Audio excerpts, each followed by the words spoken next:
Sveiki visi gimę po mergelės ženklu.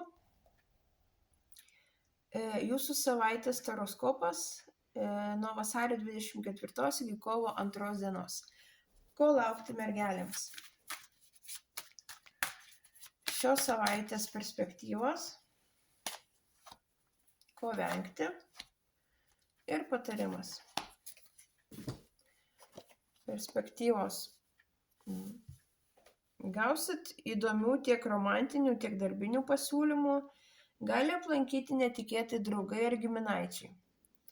Ir šiaip gerai leisit laiką. Leiskite savo jausti, mylėti, būti mylimam ir tiesiog džiaugtis savo aplinką. Ko vengti? Venkite užsisklendimo ir noro pykti su visais. Tiesiog neužsidarykite savyje ir stenkitės nebūti irzlūs.